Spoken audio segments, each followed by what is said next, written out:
incredulous response from, the moderators where they just said, let me just see if we have this right, and it was an opportunity for him to explain himself. Last night, it was a little bit different. It's a little apples and oranges, gradually, but going so far as to say I would transition from the oil industry, the president is right to seize on it and say, did you hear that, Pennsylvania? Did you hear that, Oklahoma, Texas, etc.?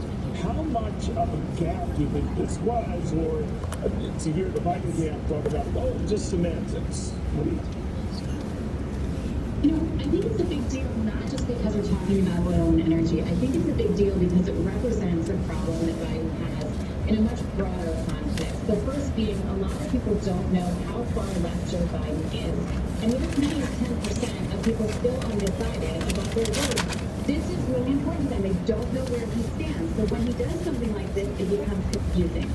The second thing I really think that is the display here is I'm done with it. that Donald Trump launched on Joe Biden last night, which is a very, very powerful one, which is you're a typical politician. You're gonna, you've been around for 47 years. What have you done? You can't overpromise here. So this is another sort of representation of that. I also think this is a bigger issue because when you think about the impact on the economy of something like this, there's a lot of people out there who are going to vote for Trump no matter what because of the economy. There's a lot of undecideds that know that Trump might be better on the economy but are just not willing to give Joe Biden a chance. This is the kind of thing that will push them over the edge for Donald Trump. So I think that this is a bigger gap than just because of the issue itself. I think it's because of what it represents. Yeah, we're going to be talking to Oklahoma Senator James Langford on that. Obviously, the state the benefits from fracking, all the rest. And on the issue of fracking, I mean,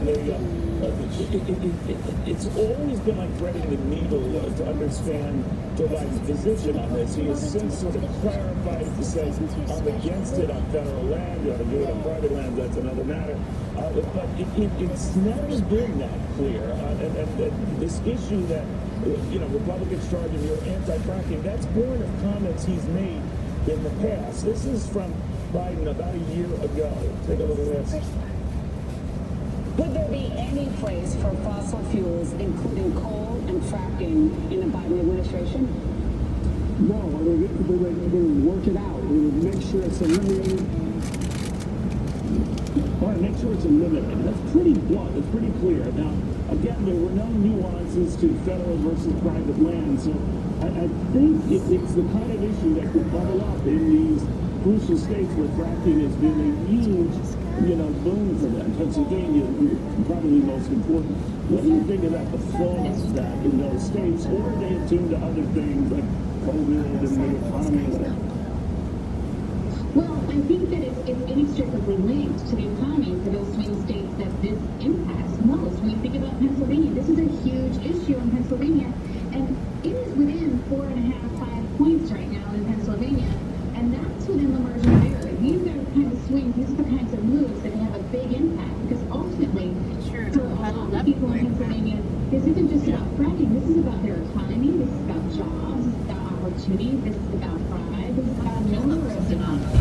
This is also about what kind of administration is at play. This is how far left you're willing to go.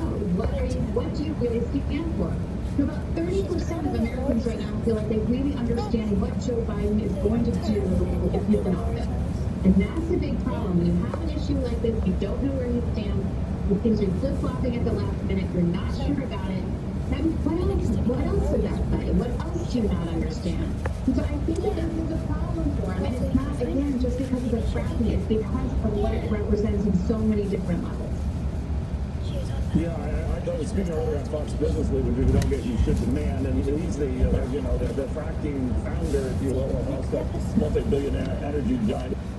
But his anti-fossil fuel stance will eventually lead to $6 gasoline, and he said, he's absolutely convinced that this is a clear anti-traditional energy ticket. Is that the perception people have, or is it too in the weeds? I think a lot of people think that it is going to need